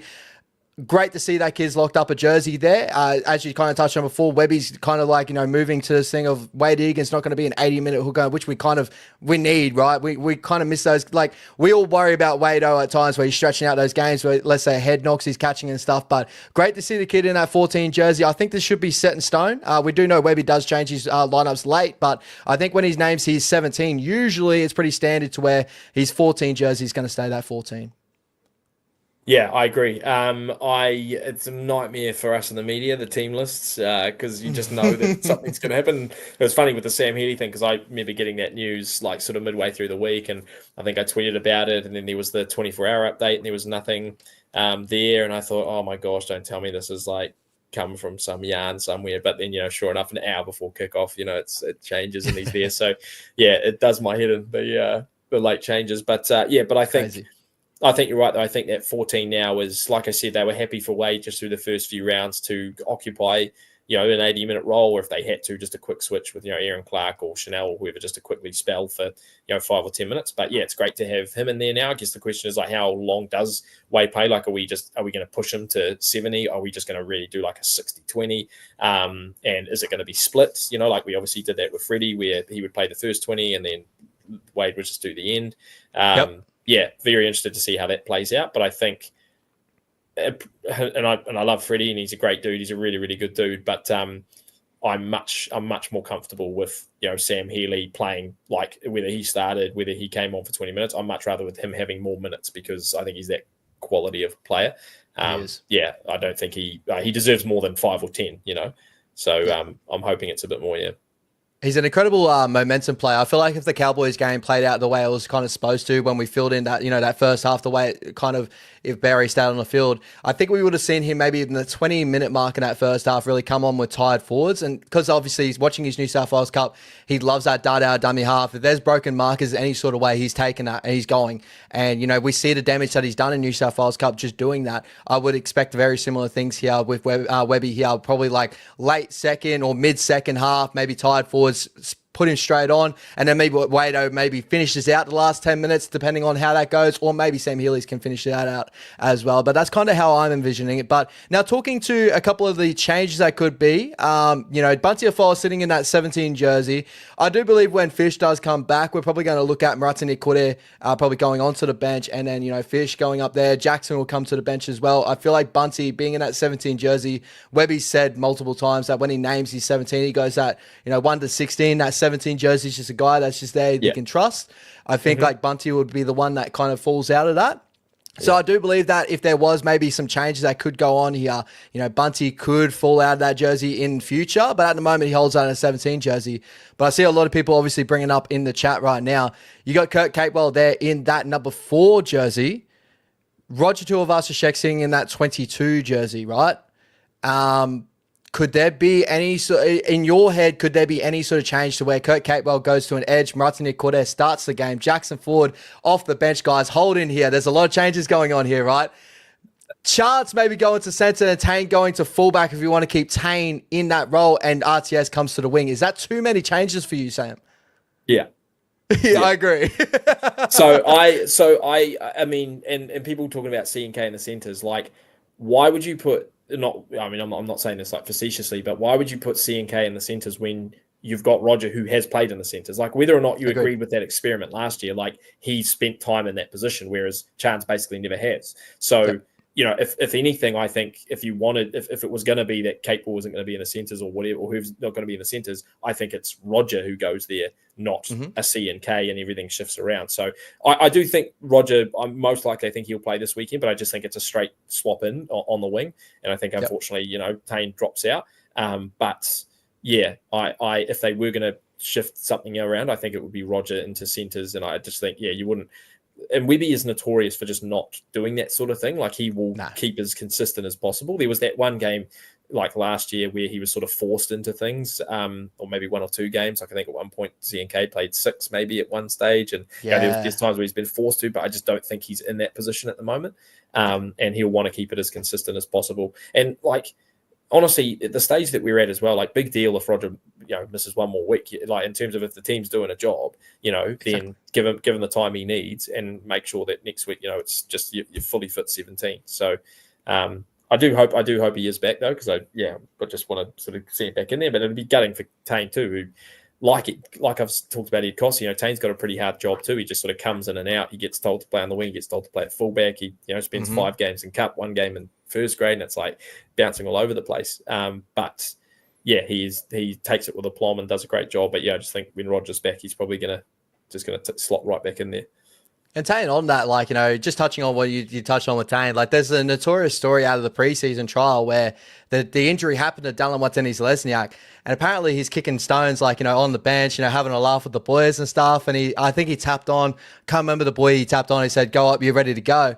And then one of our water boys or whatever called out to him like, "Tane, it's you, you're on." And he's like, what am I doing on the wing? Like, he hasn't played that role at that point. And then he went out there and apparently he was screwing around for the first, 10 minutes or so. And then he clicked into gear and he was like, oh, this is actually pretty cool. Like, that's the type of guy Tane is. Like, Tane just jumps in, does his job. And like, I completely agree with you. If he does fall out, that's really unfortunate. Our New South Wales Cup team will do absolute wonders with him in that fullback jersey. I'll tell you that. But, obviously, we'd love to see, whatever happens here, we're in a position now where we could rest Roger for a week on. But looking at all of Roger's social media stuff, it looks like he was ahead of schedule. Whenever he come out with something, he was saying that, obviously getting to work. And it does look like it's kind of teed up to both those boys coming back in together, Dallin and Roger. But again, if we can rest him for another week and make sure that Hemi's all good, because we need him in those big key moments too. If we are going to be pushing for finals, we need Roger Tuivasa-Sheck, I believe, anyway. Rest him for another week. We've seen Kurt Capewell do a job out there. And I think that people have got to stop being worried in these moments. Like, Webby has, done these things that they work, and even that they don't work, that, in that period, we've given Roger another rest period. We can get that game back, and we're in that period now, 6-2. We don't want to lose a game, right? But we're in 6-2, right? We can make these decisions and be smarter about it instead of just breaking the whole team apart just to try and fit guys back into the lineup, if that makes sense. Oh yeah, that's exactly where I'm at. And we talked about before, like, we don't have as many long-term injuries as other teams, which is a real bonus for us. Like, we're going to see a pretty strong 17 each week, touch wood. But you need them all, don't you? Like, that's. Yeah, I love that it's like the whole squad, and this has been Penrith over the years too. Like, Penrith have basically every season had one big injury, one big out, whether it was Cleary, Luai, Edwards, whatever. They've always had some big outs, but they've had a guy come in and basically make a name for themselves through that period. So it takes the whole squad, and that's what we've got right now. There's times in the past, with this team where, like, as soon as someone got injured, it was like, great, like, season over, or and then guy comes in and it's just not the same. It's just not happening with this team where it's that next man up mentality everyone talks about. But yeah, it just seems so fluid that we can talk about dropping guys or having them play cup and be totally fine with it and still be really confident. Completely agree, bro. And before we touch on the big man that come back, I want to touch on a guy that is coming back as well. Jacob Laban, obviously a head knock that he came, obviously last week, held him out of the jersey last week, but great to see him back on the bench role, in that 15 jersey. Webby's starting to give a little bit more time to that guy as well. Obviously, he's a big future of us as well. Him and Lecker on both edges is going to be incredible for us in the future, and we'll see that in time, guys. But I love how Webby's kind of weaning him into first grade as well. He's learned his lessons of his time last year. So good to see him back in that 15 jersey. Would you agree? Yeah, man. Well, another one for the future. He's probably, I think, a little bit like just a step or two behind like Lecker and Dimitrik, and the fact of like I think he's still got time to spend in cup, along with the first grade. But like they got that, and Ali as well got that sort of last year. That'll be him this year, and then I think next year he'll be ready to almost slot into a full-time role if things fall into place for him. That's the reality of where the club's at the moment, and it hasn't happened sort of last year and this year. I guess maybe Anthony Blake's the exception, but like guys are going to leave, and there will be a portion of the sort of Warriors community that are really going to hammer the club for that. Like say Murata decides he's going to move on. Or maybe even a Kurt Capel moves on, and people are going to get upset about that and say, oh, we're letting another one go, or, they don't want to be here. But like, that's the whole point of these young guys coming through, is that these other ones can move on and right in their place. It's an easy decision, because right now you're looking at it going, yeah, like I really want Jacob Laban to start, but like him starting means, you don't have a Murata starting, or you don't have a Kurt Capel starting. And it's similar with, like Dimitrik. It's like, okay, I want him to be starting, but if he's starting, then Mitch Barnett or Fisher Harris aren't starting. So like, you're going to get to a point where the other ones move on and they take their place. And I just hope that everyone's like, when those moments come, understand why it's happening, as opposed to, throwing their toys and being like, why are we letting go of so-and-so, or, why does he want to leave? So I think Jacob Laban's going to be that guy, maybe in a year or two. This year still transitioning between cup and first grade. But yeah, the ultimate, we've talked about this with Webby and the development and the way they do it is, the perfect timing and execution of making sure they're not overwhelming them with too big a role, and, giving them time to transition between the two. So yeah, perfect opportunity for him this weekend. 100%. It's not like he's in a starting game against Melbourne.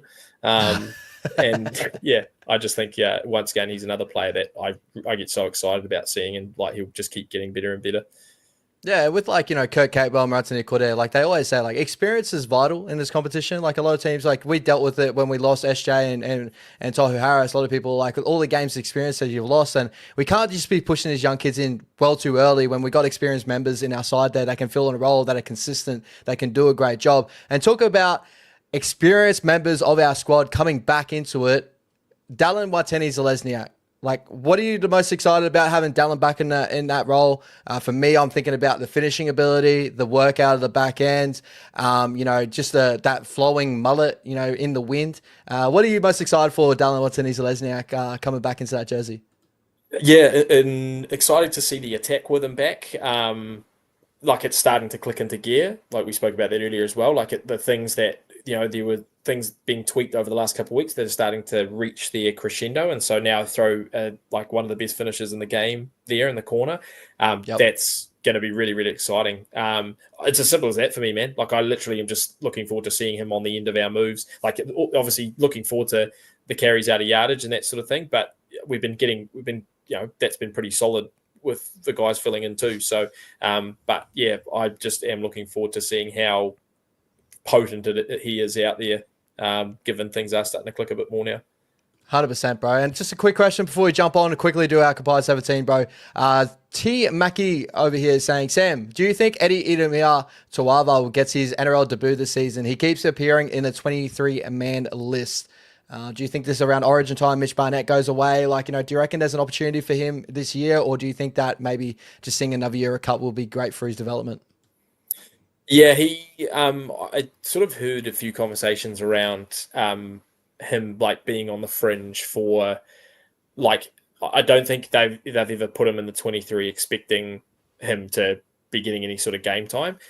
But he is the next like cab off the rack. So to your point, 100%. It'll only take like obviously Origin taking a few guys away, or say we did get a bigger injury, like one or two of them, and it went down. He is sort of their next guy in the running, so he is right on the cusp.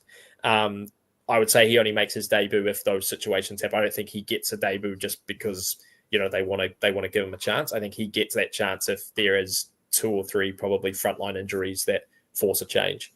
But he's another exciting guy, and obviously he's been playing really, really well down in Cup. And do you know the other one that's very interesting? And I just quickly touch on this because we've got Andrew McFadden on tomorrow morning on the station at 7 a.m. New Zealand time. If you want to tune in, I'm excited to hear this, bro. Really good extended chat with Cappy. But obviously asked him about Morgan Gannon as well, and Jai Lanane, who they've both signed, and that's an example of obviously them going outside of the pathways and development to get guys in. And you think about how good Aaron Clark's going, and then they're sort of bringing Morgan Gannon in, who from all accounts is their future 13. I mean, they see him as, he is a gun. If anyone knows anything about like him in the Super League, like he's played in the halves, he's played at 13. He can also play in the middle. He's like 6'4", whatever, and an absolute beast. He's a big boy. But he is probably going to play at 13. And so then you're like, okay, what happens to Aaron Clark? But so you got these little other pieces coming into the fold as well as these guys like Eddie underneath.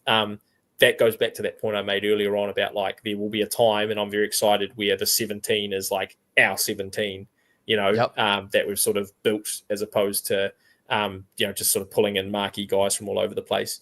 And Morgan Gannon, is a great talent, but he's still only like 21, so he probably will come over and most likely start. I mean, I know Kepi says that he's first grade ready, but he probably would start maybe in Cup for a game or two just to sort of get him acclimated and then get pulled in. But lots of really exciting guys that will get their time as things play out. And guys, make sure you jump on and listen to that. I'm very curious to see like Cappy's view on how our juniors are going. Obviously, being a big watcher of the New South Wales Cup, Jersey Flag, SG Ball, and Harold Matts, and he's got his finger in the pie in a lot of those areas as well. So very excited to hear what he has to say about the juniors coming through, some of the boys coming over. I'm really excited for Jai Lanane. I think he's a really like classy, like from all the things I hear through the junior grades and stuff. Absolute gun out of Newcastle system. They were saying that he was going to be one of the guys that fill in those roles, and unfortunately, a couple of injuries, he kind of fell back in the pecking order. He was training with the first grade squad, so that's how close he was to getting around those areas. Kepi's saying like he was their future half. As soon as the Dylan Brown signing happened, that was the door open for the Warriors to come in. So like, to your point, he was right on the edge of being the Newcastle's next half. They just went out and got Dylan Brown instead. But he's of that quality. So 100%. I'm very, very excited for that one. And just quickly, I didn't get to get the comment up, guys, but I did see a comment before of, why MGT wasn't named or whatever in the reserves.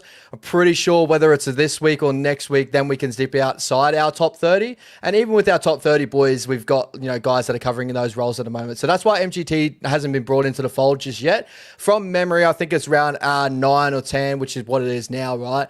Before we can start dipping into our outside of top 30, if we are really that desperate. Which I don't think we are just currently right now. But, with players like MGT and that, if we are getting to that point, I think it's after these sort of rounds before we can do so. Maybe we could do it this round, but from my memory, there's a round where we couldn't do that by that point. And I think it is around these rounds too. So that's probably the reasons behind that too, guys. So I just hope you know that. Jay, just quickly as well, on the Morgan Gannon, I know someone's brought up like the concussion issues. Yes. So I dug quite deep into that, and as I understand it, he's a young kid. He got a bad concussion, I think, the year before last, and Leeds and him sat down and made the decision for him to, because he was so young, to miss the season almost from his own choice. So the idea that he was suffering concussion symptoms and wasn't able to play, and so he was out for the whole season, is a little bit overinflated. Like, it was a conscious decision from him and the club. The club did not expect, and this has been widely reported, the club did not expect for him to leave. So we chatted with Barry McDermott. He's a bit of a Leeds legend, Great Britain legend as well, former prop. We chatted with him a couple of weeks ago, and he's very in the know with the Super League stuff. And he said, like, Leeds did not want to see this happen. They tried everything to keep him. He was the future of their club. The concussion thing was like, you think about like Luke Metcalf, if he's your 10 to 15 year half, he suffers a really bad concussion. You say to him, hey, look, you've got a massive future here. We just want to play it safe. If you need to take half a season off, like we're willing to make that concession. So there was actually a bit of animosity not animosity, but Leeds were pretty gutted when he decided to leave because of what they had sort of shown to him as in, take the season off, it's fine, don't worry about it. Then they go and lose him. They thought like there should have been a bit of good faith repaid there. So they were a little bit sort of, I guess, annoyed in that regard. But yeah, I don't think certainly not overlooked. Like obviously he's had a couple of concussions, and that is part of his story. But it wasn't like he was out for a whole season, stuck inside all day under the blankets because he was having these symptoms. It was more of a precautionary measure for a young kid. So yeah, I think we can, it can still be very, very excited about what he's going to bring, regardless of what happened there.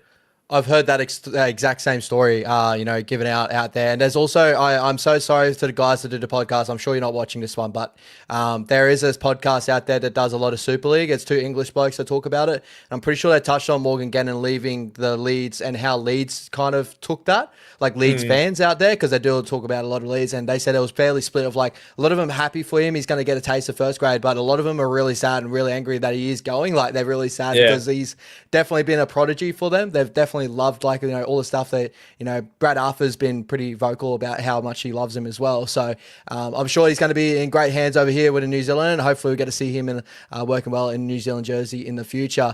But if you haven't got too much time, you've got too much time left, bro. For me, we'll do a quick combined 17, bro. Again, guys, unlike Laban, I was unable to get my fantasy sort of thing to pop up here to do the combined 17 up there, but we'll just do this as we just chat overall anyway. So starting off in that fullback battle, we got Clint Gutherson and Chance Nickel-Clockstag. So obviously Clint Gutherson having a great season this season. He's kind of teetered out a little bit these last probably 3 to 4 rounds. I know because Supercoach-wise, I had him and it sucked. But your view on his matchup here, who would you prefer at the moment, Chance Nickel-Clockstag or Clint Gutherson? This is a tough one for me. It's tough, and I'm trying not to just let my bias, pick every single Warrior player. Gosh, I love CNK, man. I love what he brings. Same, bro. Oh, I think I prefer. I see them as very similar. I think what edges it for me is the fact that I can't stand how much Clint Gutherson whinges to the referees. So I'm going to take that. All right, I'll follow with you on that one because for me that was like really 50-50. If you're looking at a guy that Chance is going to bust out 200 to 250 meters, and then ball play out the back of that, where Clint Gutherson's got his high work rate as well, but he's more like getting out of the back of shape. And for some reason, the Dragons aren't really using him at the back of shape anymore. Like since that Gold Coast game where they've just used the tunnel ball to shift out to Valentine Holmes early, they've just gone, oh, we don't need Cliff Gutherson on shape anymore, so we're just going to negate him. So I'm going Chance Nickel-Clockstag. I think that really underrated player at the moment for us. I feel like everyone's fallen in love with like the new gears, the new toys, but people forget of what our vital member Chance Nickel-Clockstag is to our lineup as well. So I'm going to go that one with you, bro.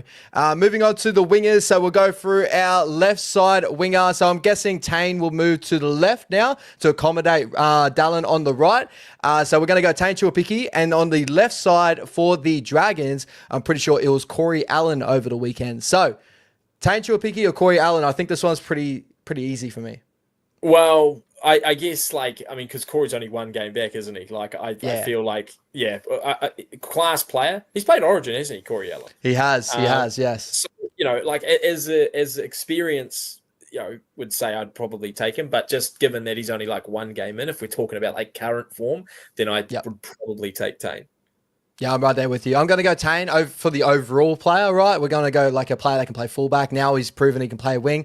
Corey Allen, as you said, he's had, years out of first grade. Last time, he popped up was in a Doggies jersey, and that didn't go too well for him either. So I'm going to go with Tane Tuivasa-Sheck. The opposite wing, here we go, bro. Dallin Watene-Zelezniak versus Tyrell Sloan. Give us a name.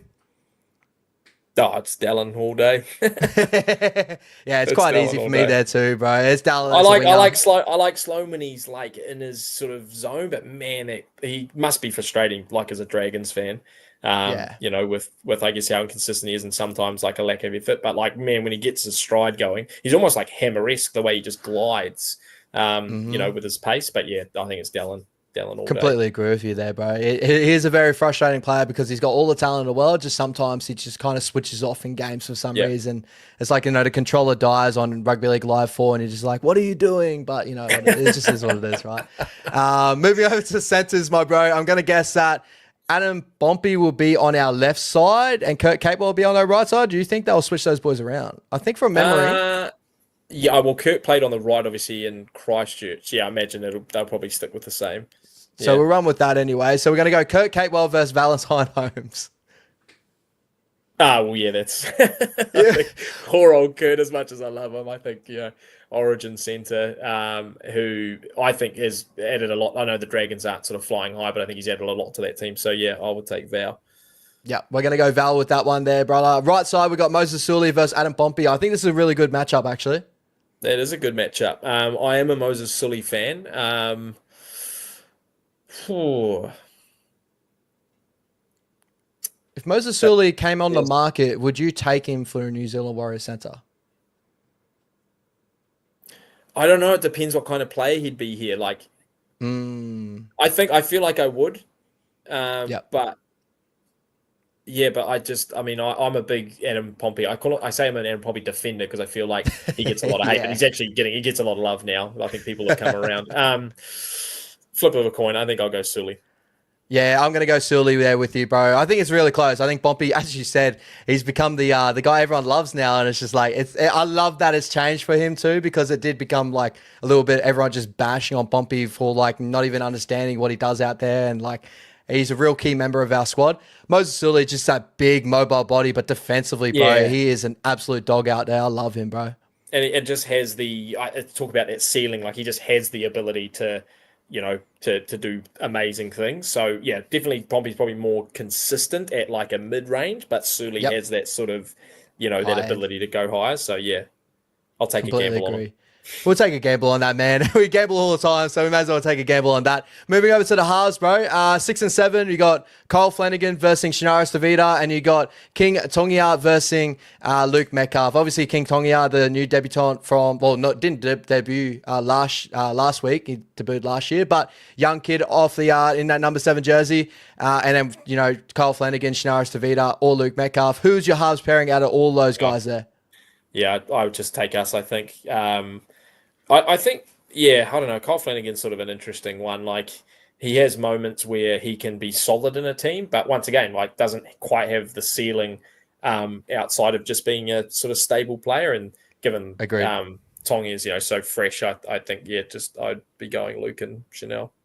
I'm right there with you, bro. I think this is the second week in a row. I know it's not second week in a row. Actually, no, from memory, I think the Cowboys won out last week, but there has been the second time in a row this year that we had Luke Metcalf and Shinaris Tavita as our combination in our halves, and I'd love to see the boys just continuing to build over the season, so we're going to go that way.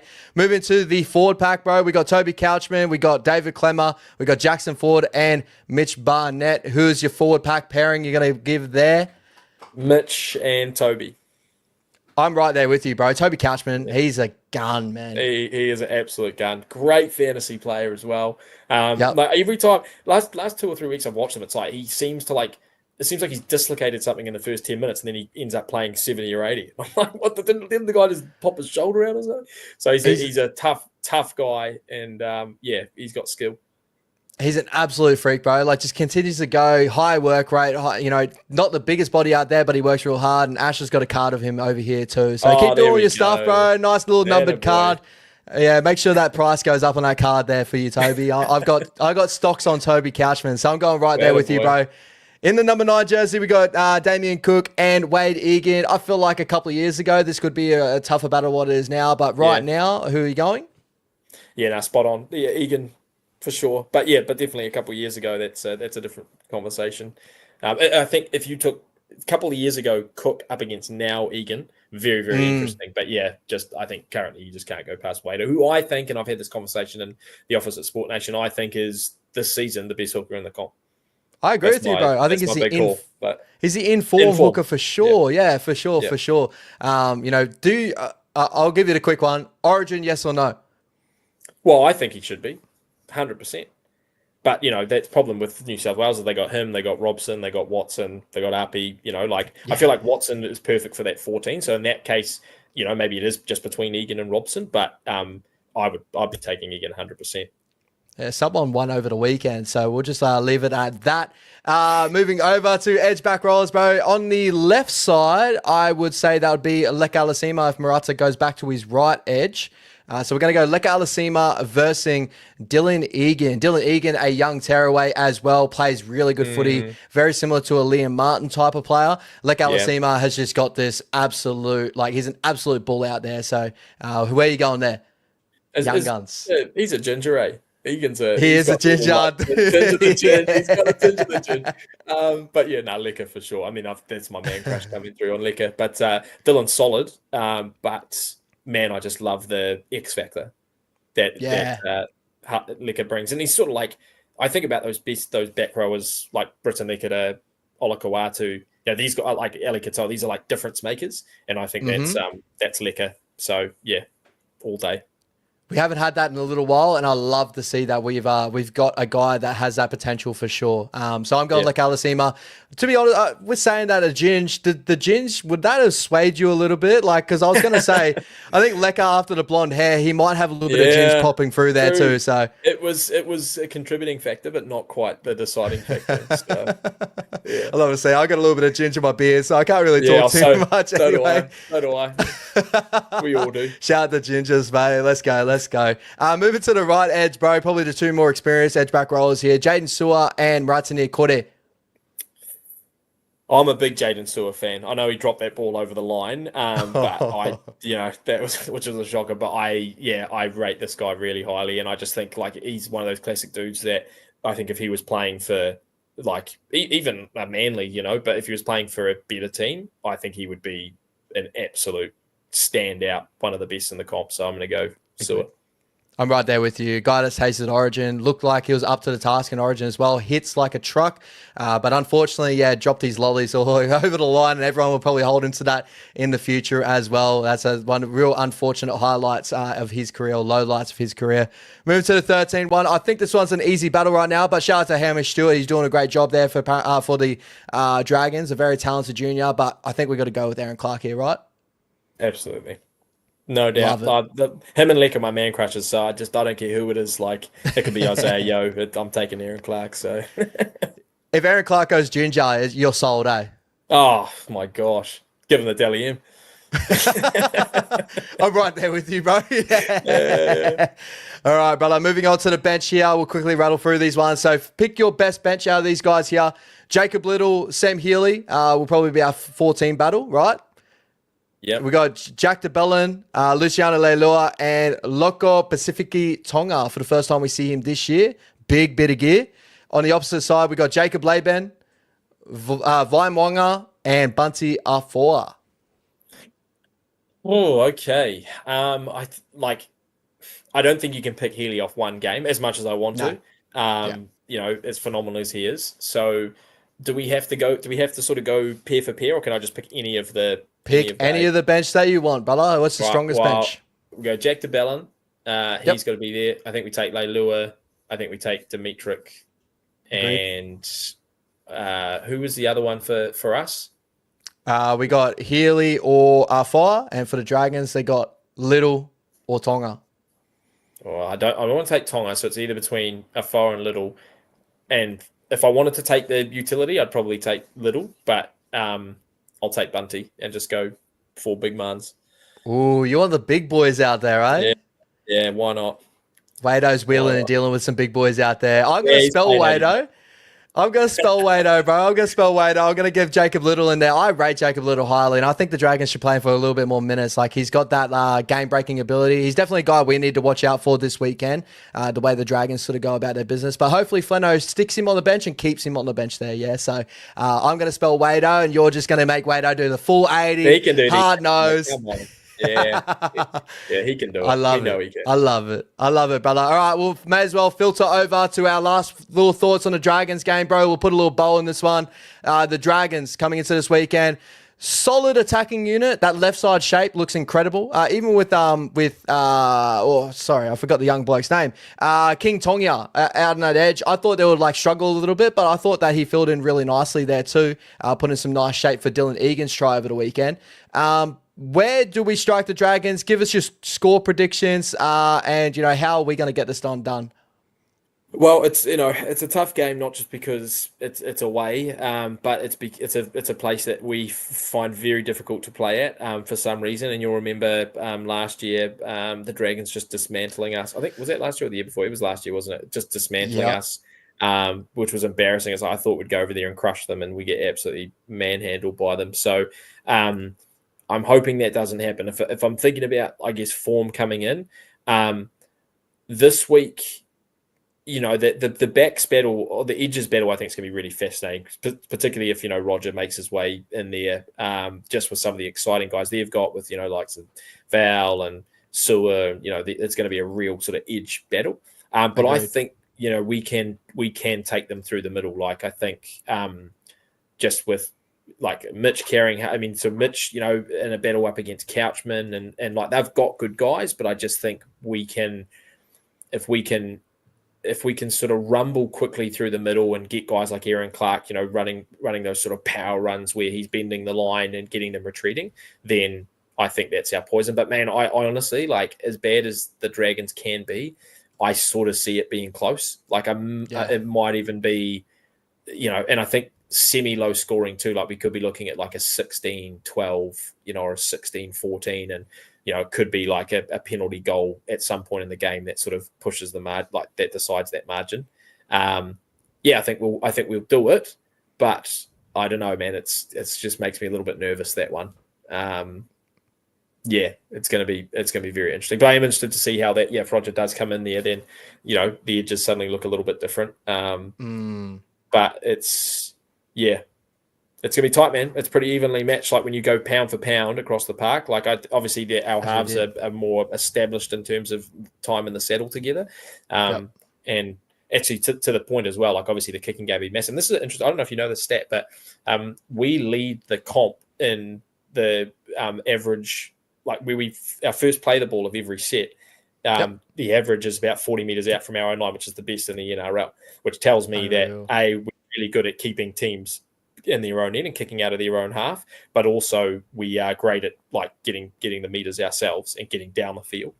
So the kicking game, I think, is going to be massive as well from Lukey. I think he's going to have to be on point with the kicking game, sort of make Gutho think a bit more, get us out of trouble when we need to. If it's swirling over there in Wollongong, then we'll need him big time. So that's my sort of initial thoughts. I'll probably dig into it a bit more this week as I get prepped. But that's just off the bat how I feel. Yeah, I'm right there with you, bro. I think this is going to be a tough one. And before, like, obviously jump off it too, you got to find me where that stats at too, right? Like, message me on the side where you find these little stats, bro, because like when I'm looking at stats everywhere, I'm going off of like Fox Sports stats. They're not updating it these days and stuff, which sucks. But it's terrible. It's terrible. No, this one's the rugby league eye test, which I don't actually know the guy. Oh, and actually, I think I've messaged him once or twice before, but he he just sort of comes out with a random sort of area every week, and whenever the Warriors feature, I always sort of take an interest and read through it. But I'll send you the one, this one in particular, about sort of average starts of play the balls, and obviously it's skewed by like if you get 6 agains, I think that takes that into consideration. Like if you get a 6 again on the 40, that technically that's your first play the ball. But I think it's more of a signal of us putting teams in their own end, deep in their own end, and not letting them come out easily. I think the stat that kind of got me on that sort of train as well is like, I think we are the best team or the second best team in the competition before the weekend anyway, of, getting to the opposite 20 and, defending away from our opposite 20 as well. So I think we're one of the best teams that like, just field position battles, like just seeing some of the stats I have here, like, we are tied third for the best possession rate in the competition right now for 52%. So we hold on to the ball fairly well. As you know, we're the best completing side in competition with 82%. And just all the meterage and stuff that we get for our back end, and even our forward pack, they step up in that area as well. We're leading the comp per meter, per game, with 1,823. So, and post contact meters is right up there as well. So we are leading in a lot of those key areas of just controlling a game. And it's giving a good platform for our halves just to continue to learn on the job. And I think that if we had a team that was playing on the back foot week in, week out, makes it a lot tougher for Luke Metcalf to shine and really, grow as a halfback, because there's not many halfbacks in this competition, or least experienced ones, that can play off a back foot side. And even the better experienced teams, they still struggle with that too. We saw the Broncos, Adam Reynolds, get completely dismantled over the weekend, just playing off the back foot at a time. And he's got one of the best kicking games in the competition. DC sometimes can play off the back foot, but he plays so much better on the front foot. We got a team that right now that allows Metcalf and that to play on the front foot. and to continue to control possession. I think that's definitely the way we can get this one done against the Dragons. The Dragons do have those up and down moments in them, and it's not just week in, week out, it's in the game as well. I think that we can really like nail down and attack on their edges. Hopefully we start trying to attack on that right side. If Kurt Capewell's on that side, I have to wait and see how that kind of plays out with Valentine Holmes. But usually Val, as we all know, does have his misreads at times. Moses Suli is usually pretty set in stone on that edge there too. So I think we can definitely pull apart their edges and, work at them. But I 100% agree with you. I think this has got to get done straight through the front door. I think we've got the boys to do that as well. Jackson Ford's been in incredible form for the season. Mitch Barnett's been unreal. Dimitri Vaimwanga.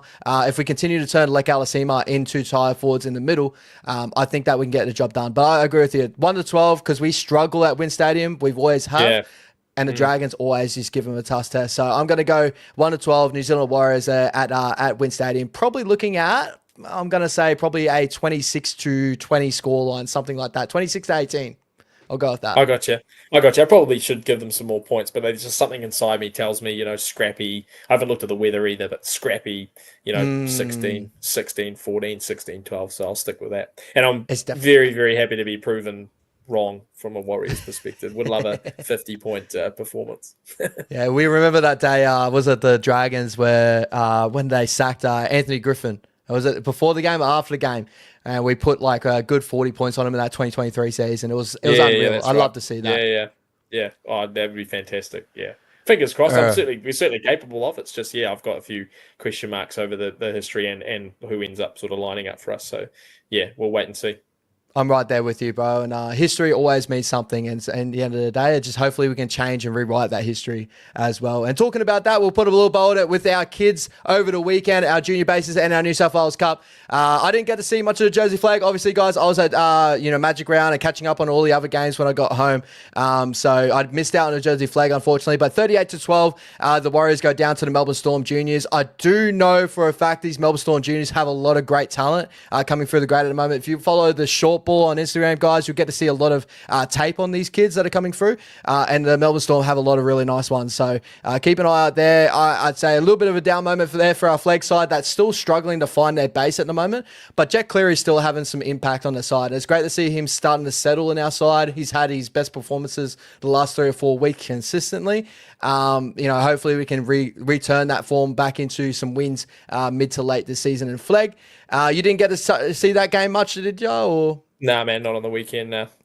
Yeah, I was right there in the same boat as you, bro. Catching Magic Round stuff, unfortunately, I'm not able to go back on that one. But touching on our New South Wales Cup game as well, 56-14, we dominate the Bears. A very good outfit the Bears usually have, and we just tore them to shreds out there, which is great to see from our New South Wales Cup side going absolute hammer in New South Wales Cup. I think the big key performers here, as we all know and love, like Tanner Boyd has been an absolute beast in New South Wales Cup, absolutely tearing it apart. His partnership with Tamate Martin and even like Luke Hansen coming on a little bit later, adding to some points there on the board. Setu coming back to the club.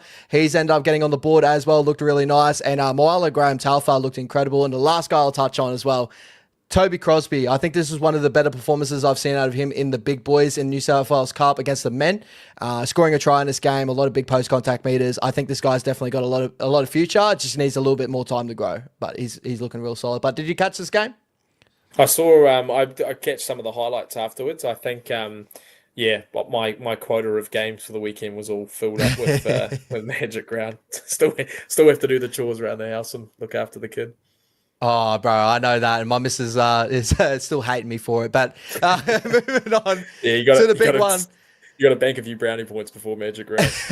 Yeah, 100%. She makes a good brownie too, by the way. But moving on to the big one over the weekend, bro. And the last one I'll touch on before you end the stream, bro. Harold Matts, 2 times in a row now, back-to-back winners, 30-16 against a really good Newcastle Knights side that's got Connor Vitano's younger brother, Cooper Vitano, who had a game out there as well. But Bishop Neal, Lucien Michele, even like Lamana, like just these performances of these young kids that have a ton of talent. We'll see a lot more of them in the future. But your thoughts on these boys getting back-to-back victories, bro? 30-16 against a good Newcastle squad. Oh, just absolutely wrapped for TJ and that team. Like they only had 2 or 3 guys from last year's grand final winning team that came back. So I think some people might think, oh, it was just copy and paste, the sort of same team. Nah, completely, basically different team. What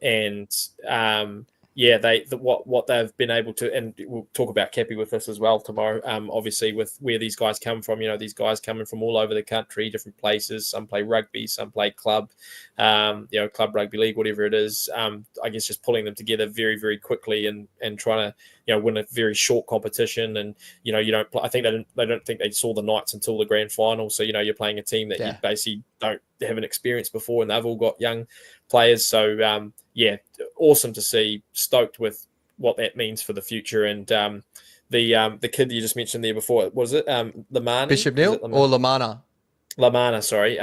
Massive raps from Cappy on him. He just said he is going to step straight into the next grade and basically be a rostered on starter. So that's it's going to be exciting to watch all those guys move on and be ready in 5, 6, 7 years time. Yeah, and he was one of the 3 kids I think that had played the year prior.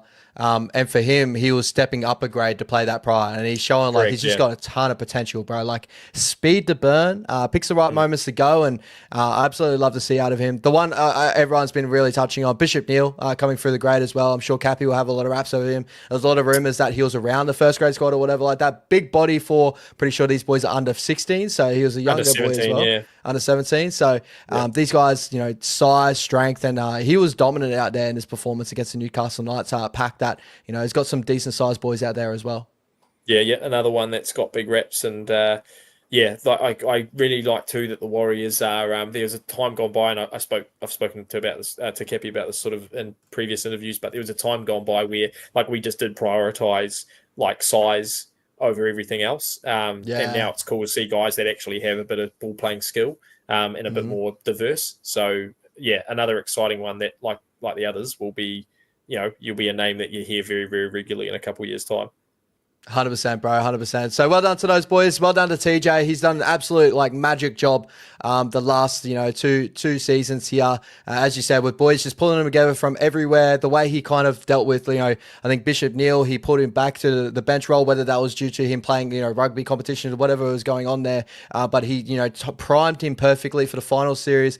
Played an amazing final series there too. Very similar to a lot of these other boys, even with the big boys out of Hansen and Tia, a lot of really big names that have played really vital minutes for us this season, and he's just dealt with it, week in, week out, and he's been an incredible coach for us there, and hopefully he continues to develop our boys from the bottom up. So shout out to him, and guys, that'll pretty much put a bow in the show here. Sammy, you got anything more you want to touch on before you go? Where can we find you?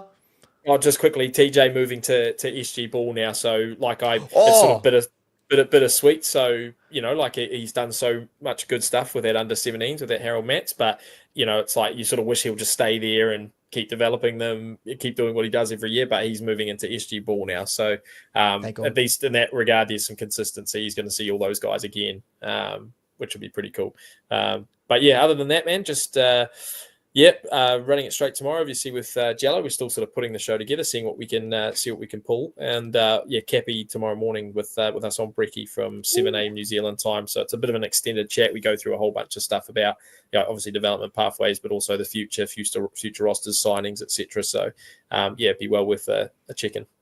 Oh, excited, bro. I definitely want to check in on that and get all the information I can, bro. And make sure you keep sending me these stats, bro, because those stats you got from Rugby League on the Twitter. Amazing stuff, bro. Yeah, because Fox League's just not doing it this year for some reason. I don't know what they've done there, but they've just bugged the system and they need to get off their ass and do something about it. But thank you so much, Sammy, for the big lift tonight and jumping in for us, taking over from Laban.